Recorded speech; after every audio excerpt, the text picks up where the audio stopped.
మార్గమో దారో చూసుకోండి. క్రియాశీలక రాజకీయాలలో ఉండాలి. మీకు వయసు ఉంది కాబట్టి ఎందుకు కాంగ్రెస్ పార్టీలో కొనసాగి నష్టపోతున్నారని చెప్పిన వాళ్ళు కూడా ఉన్నారు. కానీ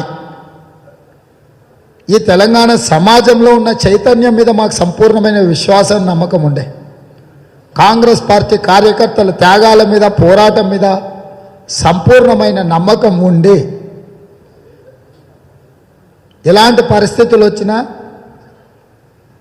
విపత్కర పరిస్థితులలో కూడా ధైర్యాన్ని కోల్పోకుండా కార్యకర్తలందరూ కష్టపడి శ్రమించి ఓపిక తెచ్చుకొని శక్తిని కూడగట్టుకొని ఈ పోరాటం కొనసాగించారు. ఈ పోరాట ఫలితాలే ఈరోజు ఎగ్జిట్ పోల్స్ ఒక 10 నిమిషాలు నేను టీవీలో ఒక గ్లాన్స్ చూసిన. దేశంలో ఉండే ఏ ఎగ్జిట్ పోల్ కూడా కాంగ్రెస్కు అధికారము రాదు అని చెప్పడం లే. దేశంలో ఉండే అన్ని ఎగ్జిట్ పోల్స్ కాంగ్రెస్కి అధికారం వస్తుంది కాబట్టి మెజారిటీలో కొంచెం హెచ్చు తగ్గులు చెప్తున్నారు.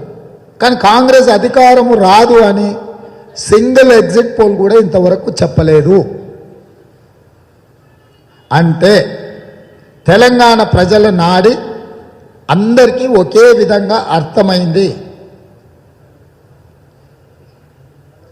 అందుకే ఈరోజు 30 లక్షల మంది నిరుద్యోగ యువకులకు, ఆనాడు తెలంగాణ ఉద్యమంలో పోరాటం చేసిన వాళ్లకు, ఈనాడు ఉద్యోగ ఉపాధి అవకాశాల కోసం ప్రభుత్వంతో నిరంతరం ఉద్యమించిన వాళ్ళు, ఆ నిరుద్యోగ యువత ఈనాడు ప్రత్యేకంగా బాధ్యత తీసుకొని ఈ ఎన్నికలలో కాంగ్రెస్ పార్టీని గెలిపించడం ద్వారా వాళ్ళ ఆకాంక్షలు నెరవేరుతాయని శ్రీమతి సోనియా గాంధీ గారికి కృతజ్ఞత తెలుపుకునే సందర్భము, సమయము వచ్చింది.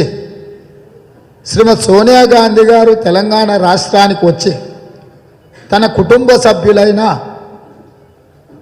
4 కోట్ల తెలంగాణ ప్రజలకు చేసిన విజ్ఞప్తి ఈరోజు నిజం కాబోతున్నది. సెప్టెంబర్ 17 నాడు శ్రీమతి సోనియా గాంధీ గారు ప్రత్యక్షంగా తెలంగాణ గడ్డ మీద